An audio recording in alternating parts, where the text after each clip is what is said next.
Perfect. Well, thank you everyone for joining us. My name is Lindsay Wolfson. I'm a research associate at the Center of Excellence for Women's Health. And today I'm so happy to be here so that way we can talk about Strong Women. This webinar is about the Strong Women Project and some resources to support your practice with women who have intimate partner violence and substance use concerns.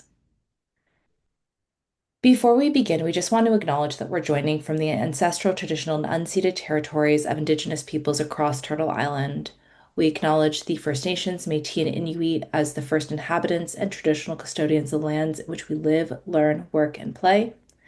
I am joining from the traditional territory of the Anishinaabe, Wendake, Niamh-Woncentio peoples, Haudenosaunee, Mississauga, and Mississauga's the Credit First Nation, but we are all joining from diverse territories across Turtle Island.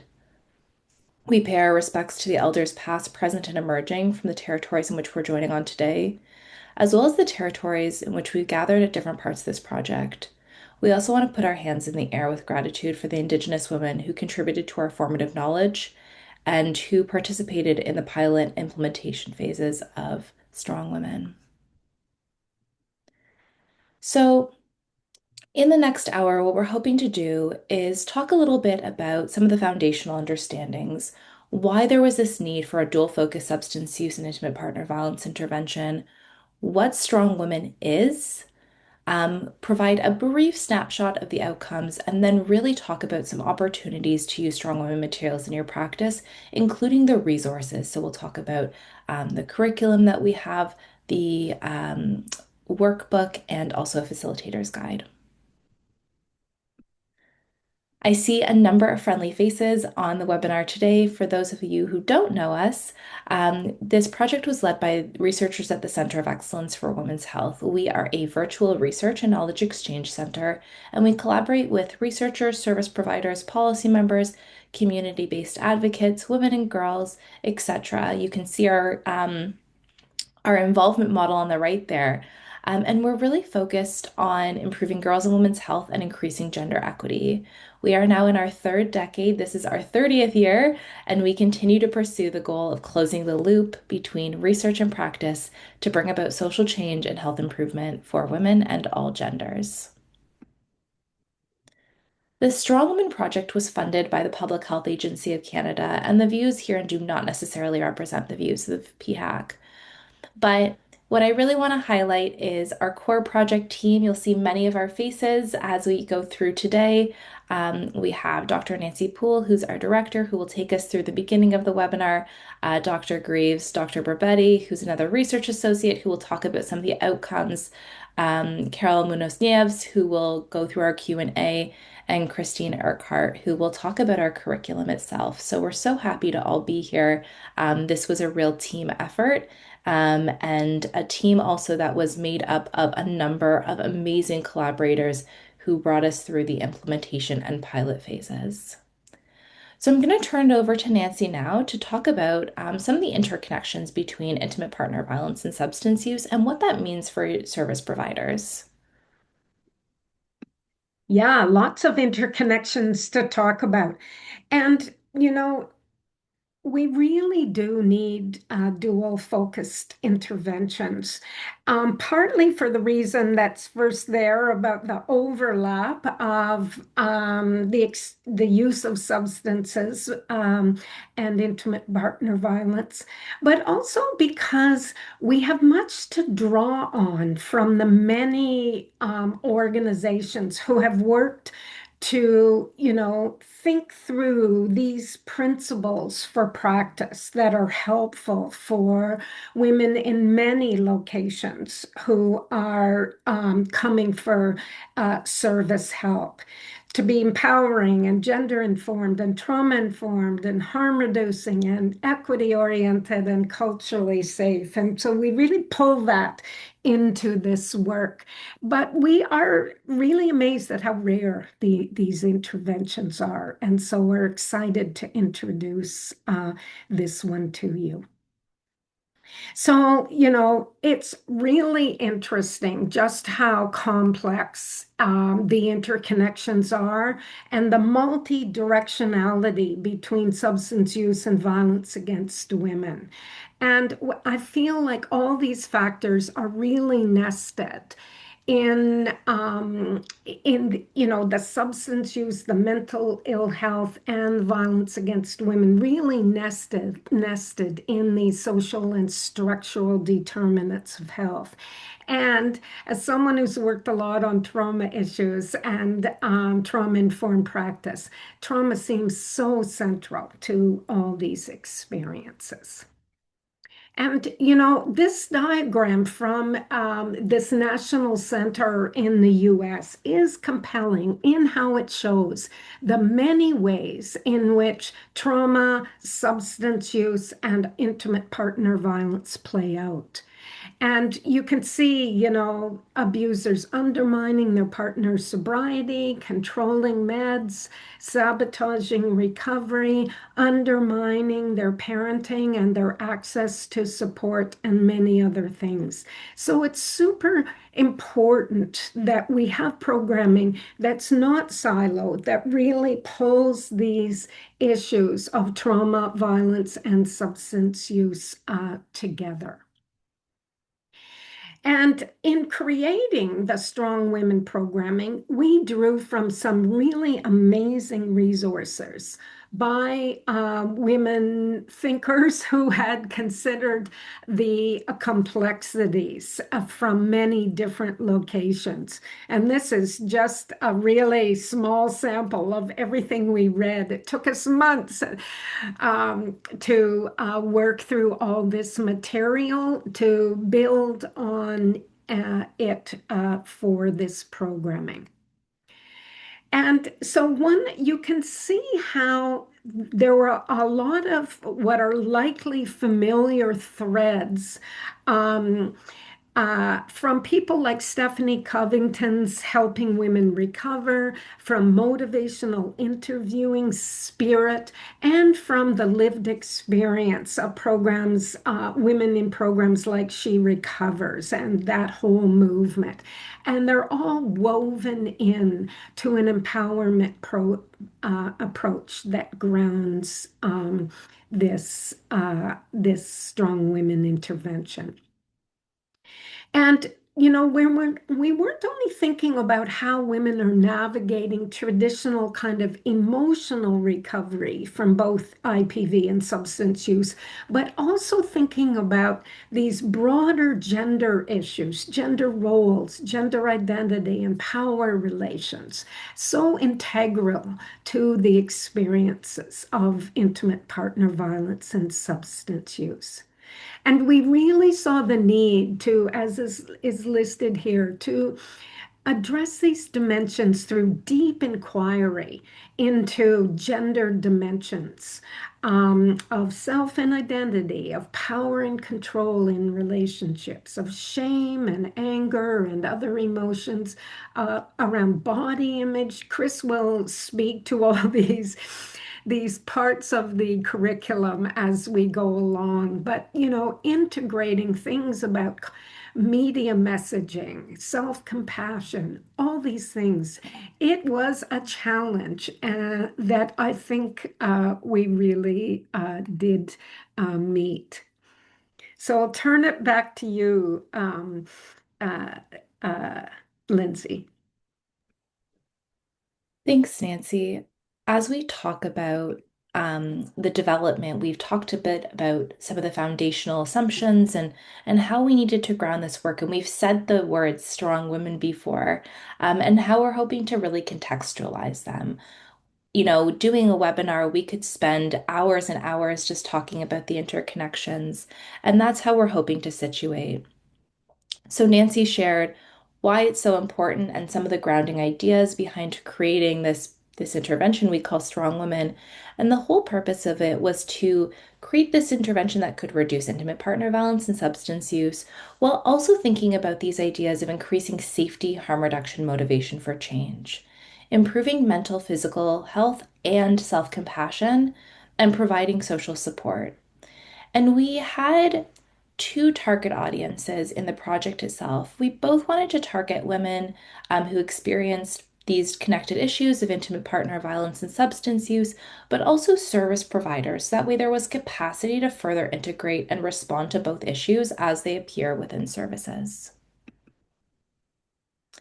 We were so lucky to have amazing partners throughout this project. So, our pilot partners, Atira Women's Resource Society and Care Support Society, provided input on the workbook, the chapters, and the social support group sessions and themes. And then we tested it again. We integrated some of the changes that we heard and the feedback that we heard from both service providers and women themselves. And then we implemented it across Canada.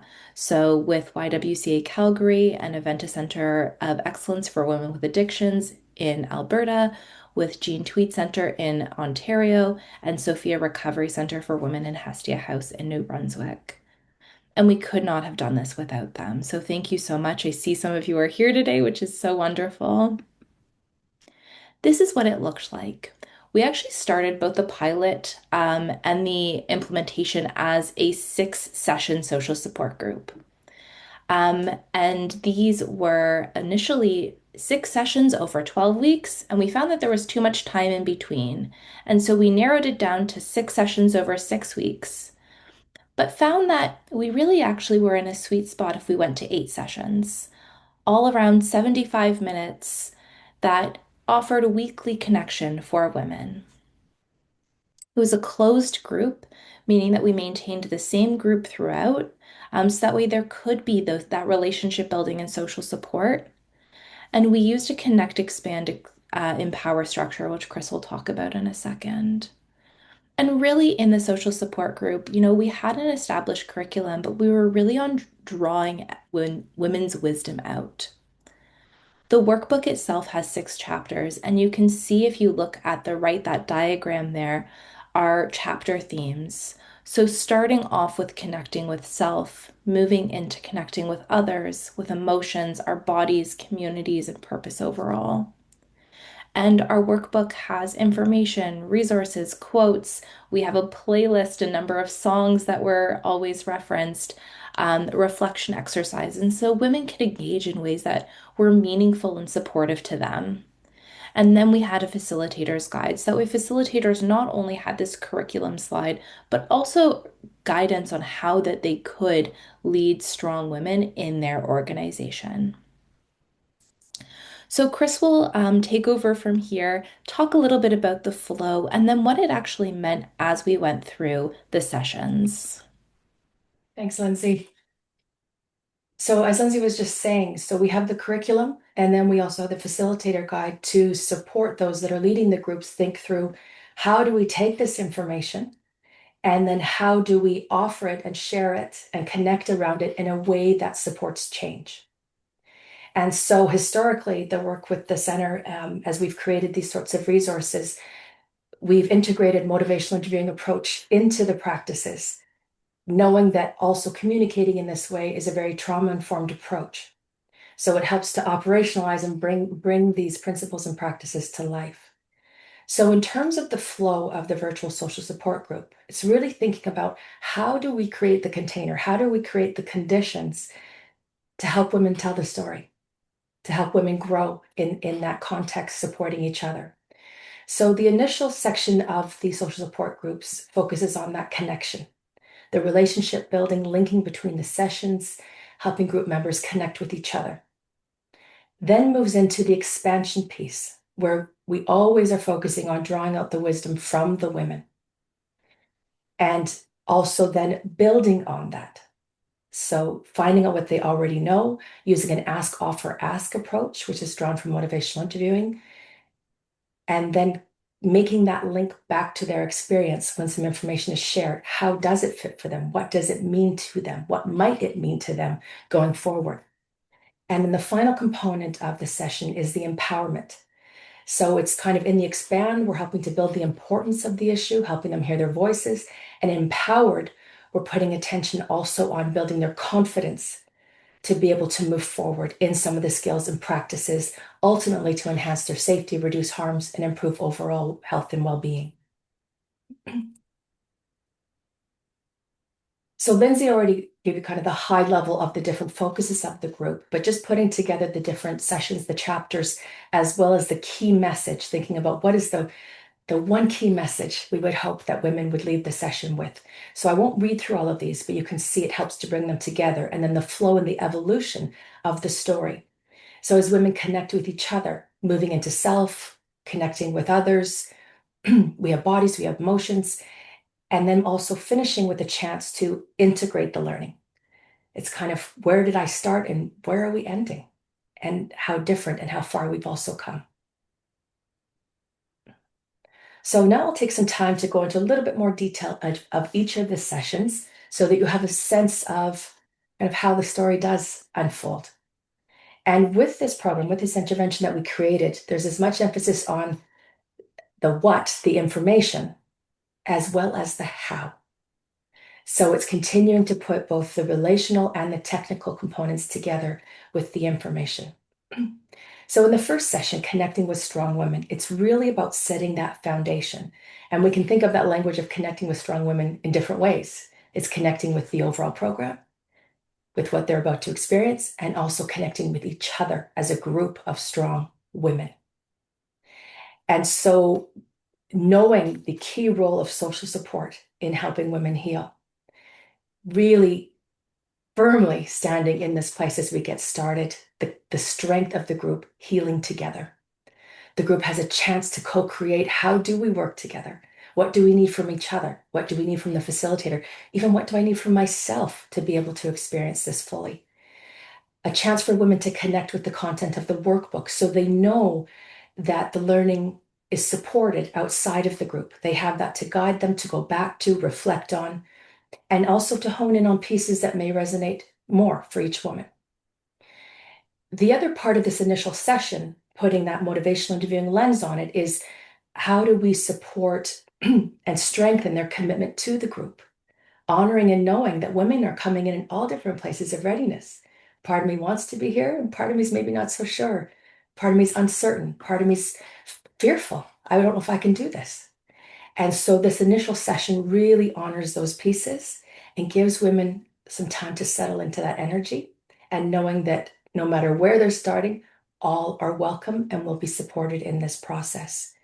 And so the first session also builds on kind of bringing in that self-compassion energy. We're starting with that tone of what might I say to myself as I go forward in this experience?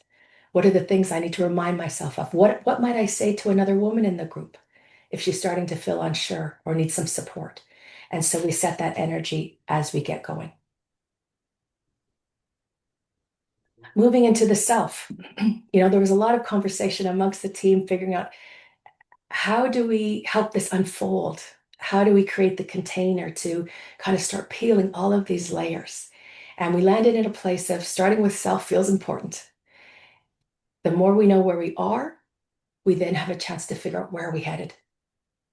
And so this also helps to bring in the sex and gender elements in terms of identity. Who am I as a woman? What are the messages I've received? How has that influenced me? What are the values that I hold dear? Perhaps also even values that maybe I haven't seen for a while, or in many ways I have been prevented from living. So all of these foundational pieces that act as our North Star when we're trying to figure out where am I and where am I headed. Looking at the role of how we speak to ourselves, how critical that is.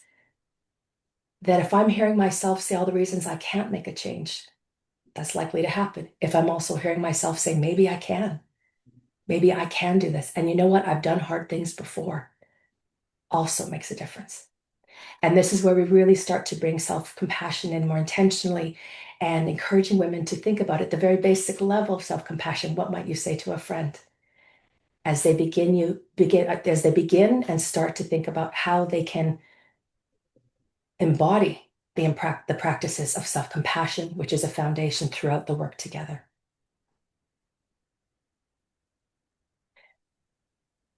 As we get settled into ourselves, we then start bringing in others, right? Where do relationships fit in? How do I connect with others? Which relationships in my life are healthy, unhealthy, unsafe? How do I kind of create and get clearer around what makes a relationship healthy. How can I bring more of that into my life? Also to help women find their voice. What is their no? What are their limits? What are their boundaries? And so helping them literally in some of the activities in the workbook find their words and find their voice in that.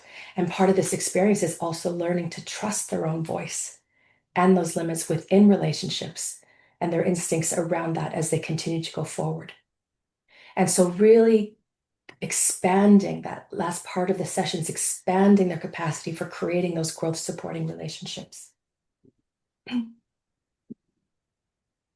Connecting with emotions. This was a big chapter. As you can imagine, there's lots of layers to this. Not only the hard emotions, we also put focus on the emotions that bring us joy, that bring us happiness. Those parts of ourselves that maybe we haven't seen in a while. How do we get more of? Remind ourselves of that person. And so all of those parts of emotions come together in this. And thinking about the work of Brene Brown and emotional granularity, the importance of having language to be able to identify and describe the emotions that we're experiencing, then also empowers us to ask for help and explain what we're going through. So helping women find their language around this, be able to check in with their bodies at all levels. Where is this emotion landing? And having some practices to support them with that. So in those hard emotions, shame, anger, what can we do in that? And knowing that one of the most helpful ways to work with shame is connection with others, is not being in that alone. And in this chapter, we also offer a lot of grounding and soothing exercises to really get into their bodies, to settle their energy, to settle themselves. So whether that be physically, mentally, self-soothing, a number of practices to help with that and to continue to build their emotional wellness. The other piece I want to mention about this chapter is anger. Anger can also be empowering. And so we link that in this chapter to the energy of social justice. How do we find a collective voice as women together to say enough's enough? And building on the anger as an energizing energy and connecting that also with Kristen Neff's work around fierce self-compassion. When do we need to tap into that voice to set limits and to speak our voice? Connecting with bodies. We all know how important this is, that the body keeps score. And in so many ways, experiences in women's lives, how that's channeled into our bodies, how it manifests in our health, how perhaps the relationships we've been in have prevented us from taking care of our bodies, and the many different ways that we can look at this chapter. What are even the smallest steps that women could take to care for their bodies? Is there an appointment that they might need to make, a checkup, something to show compassion also for their bodies? This illustration you see on the screen here is the seeds image. And so thinking about how do we heal from trauma? Sleep, exercise, education, diet, socialize. The different ways, different places that we can put attention to continue to support our bodies and our overall well-being. And so looking at the intersections and the impact of trauma, substance use, and partner violence on the body, and expanding those practices to honor the body and continuing with the theme of self-compassion. Community. This is a big one.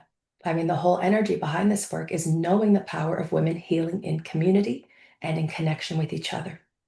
And so expanding the sense of community in different ways and the idea of belonging. We also know how important that sense of belonging, that I am welcome here, that I can truly show up as myself in this space. And the hope is that the group would be one of those places where women can feel like they truly belong, all parts of themselves. Also lifting up a level, taking it from the individual to the societal level. What are some of the structural issues we need to put our attention on? And so the connections between culture, society, and violence. Looking at Indigenous teachings and thoughts around how we treat Mother Earth and how that correlates then with our treatment of women. Looking at the role of media and the impact. And how can we expand? What are some ways, what are some resources, sources where we can continue to make healthy, positive community connections and places of belonging. And extending those ideas, belonging can come in many different ways. Is it in the natural environment? All sorts of plants, the outdoors, the many different places that we can find to feel connected to ourselves and something larger than ourselves. And self-compassion practices, for example, a walking meditation to help link the body and the compassion piece as well.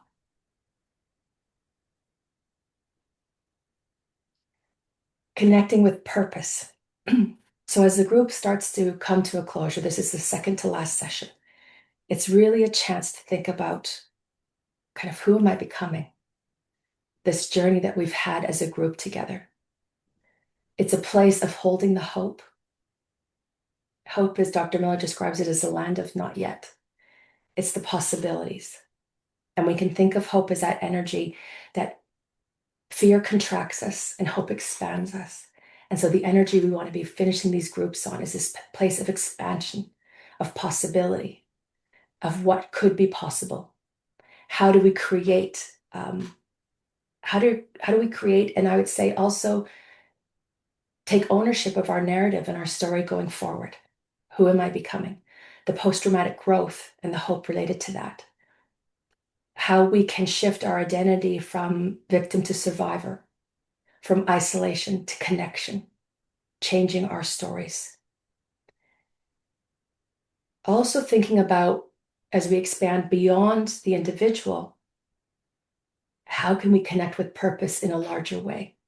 Supporting other women, having a role in social justice, bringing voice to women, putting attention on the societal implications in women's experiences of substance use and violence. So really helping women to expand and think beyond themselves in terms of what else could be possible in their role in this collective energy. And then the final session, it's really that place to kind of settle in and take that moment of pause to think, wow, we've come a long way. We have come a long way. And knowing that each woman will take the pieces that make the most sense to them. And where they land may be different, and that is also okay. Some women may think about making changes or perhaps already have made changes to their substance use. However, right now isn't the moment that they can safely make changes around the relationship. For others, the opposite might be true. For some, perhaps it's both. So honoring all of the places that women land in this experience. And so this last session is a chance to kind of think back, and it's the meaning-making part of it. Again, from that motivational interviewing lens, helping women hear themselves. I learn what I believe as I hear myself speak. What have been their learnings as they've come through this experience? What are their biggest takeaways, perhaps from each chapter, each session? Maybe there's a session or a topic to lightly retouch into. And finishing in this place of that reflection, looking at both personal growth as well as the group connection. So on a personal growth level, having women share their voice. Perhaps it's around how have you grown in ways you never imagined? Who are you becoming? What are your dreams for yourself? Giving them space to dream. On the group side of things, how has the group experience impacted you? How might you find ongoing group connection and take the strong women message and energy forward? I am grateful for. So we look at both those shifts that are happening at the individual, at the group, and at the larger levels as the women have created this collective energy of strong women healing together. Thanks so much, Chris. This is such a great setting the stage for what folks can expect. I just want to pass it over to Andrea now, who will talk a little bit about what we heard when we tested this with our partners across Canada.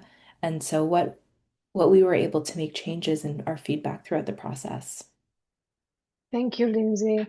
So we tested the social support group and the workbook, and we used the mixed methods design. We had two parts, a pre and post test for the quantitative part, and the focus group with women who participated in at least one session of the social support group, and also with facilitators.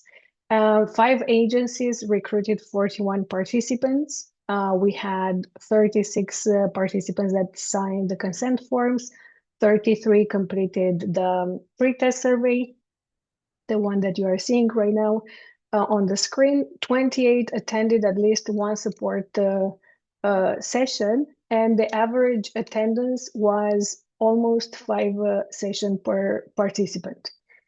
And what we found, on the right, you can see the hypotheses. Those are related to the safety related linked to the intimate partner violence, and also some hypotheses about the reduced tobacco and the alcohol use, and the improvements in social support, mental health, and self-compassion. And we applied a few questionnaires. And what we found is that safety was a top priority for women.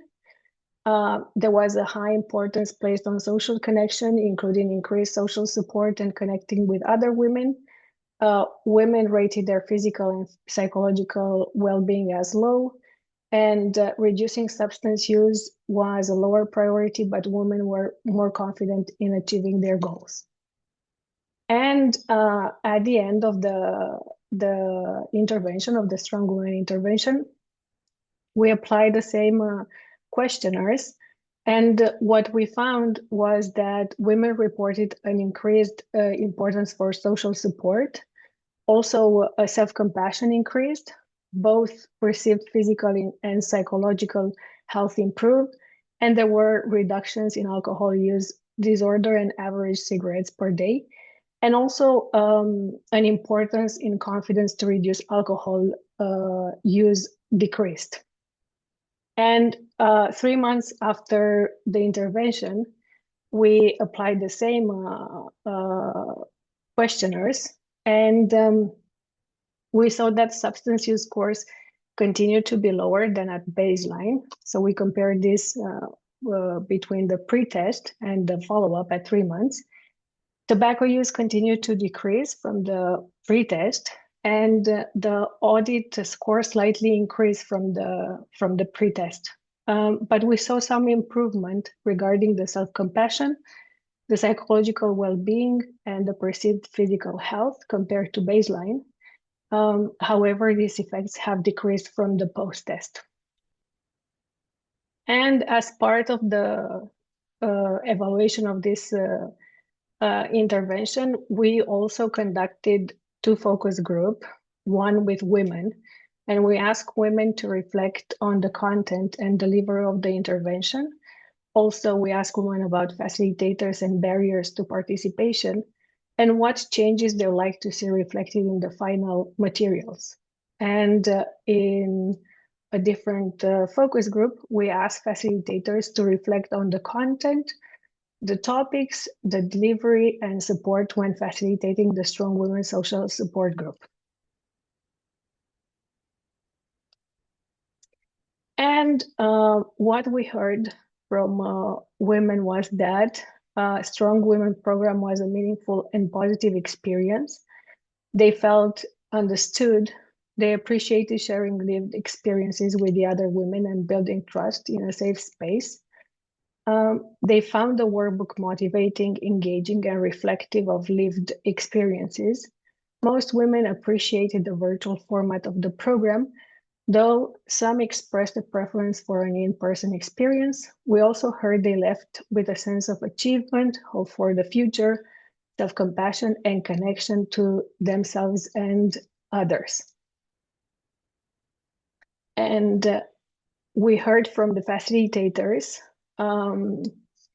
that the content was comprehensive, motivating, and engaging, that we effectively linked intimate partner violence and substance use in the workbook and the social support group, and that women could use the material on their own.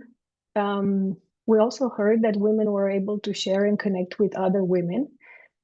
And virtual worked very well for those women who were parenting. This was also said by the women themselves. And all facilitators indicated they would recommend the program and express interest in having it implemented at their agency. Thanks, Andrea.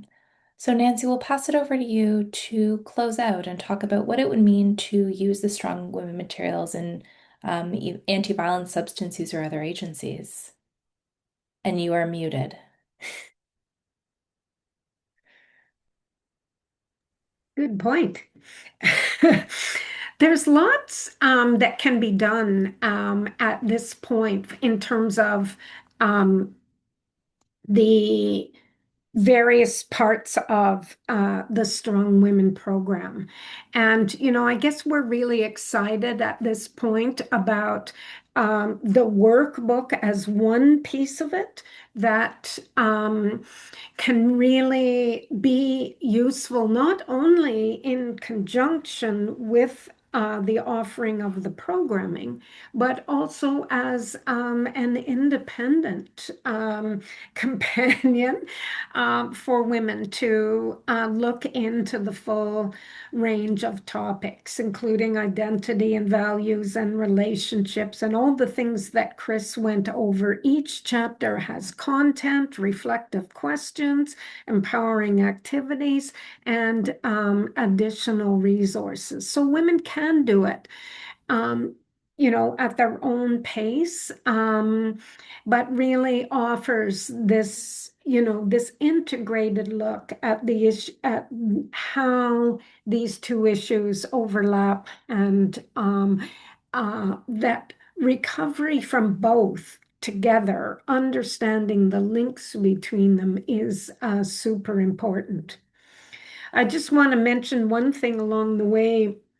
I noticed on the bottom of one of Chris's presentations that she mentioned a song that for that chapter, and we have pulled some great songs about violence against women and substance use from Canadian women performers that we offer in each chapter as well, and got lots of positive feedback from that from the women as well, pulling in all these different ways of knowing and experiencing and being empowered. So at this point, the workbook is on our website, the Center of Excellence for Women's Health website, and it can be accessed by you as service providers. It can also be, um, uh, accessed from to share with individual women. And here's an example of what's kind of in the workbook. The an example of the right to say no and a reflection exercise that goes with that. So please do feel free to access that both as an adjunct if you're interested in offering the social support group, but also separately as well. We would be delighted to see people access that in general. Now, there is also a facilitator's guide that supports facilitators in leaving the support group. And that is not on our website. It's still being translated into French, actually. But it does walk through everything you need to know about being prepared to be a facilitator, key motivational interviewing skills, practicing self-compassion for yourselves, and actually all the pieces around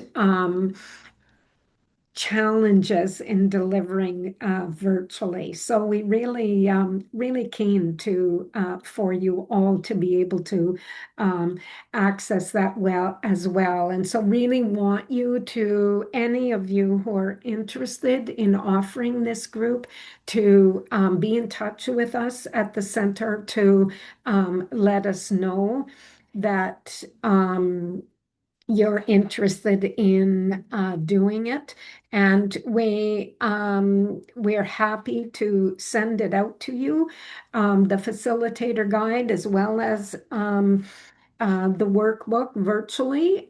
We may have some print copies as well to share with the first come, first serve folks as well. So please be in touch with us to if you're interested in offering the group to do that.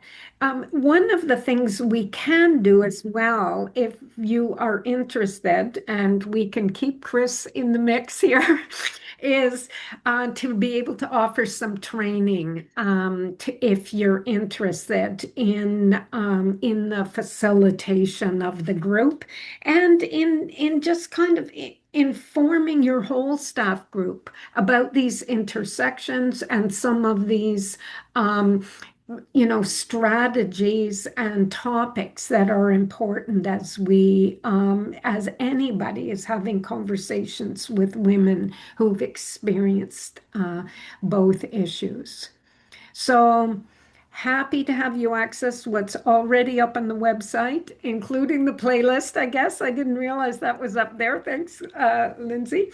And we also have two other things that we are going to make available to those who attended today, which are two information sheets about these the program. One, that it's an information sheet that you could offer to women to help them in making a decision about uh, the deciding to attend a group, and one is an information sheet for service providers that just outlines a bit about the group that you may want to offer as well to both your own staff, but to other agencies in your community. If you decide to offer the group, there may be other agencies who want to make women aware of it as well. So good to let other agencies know about the possibility of this.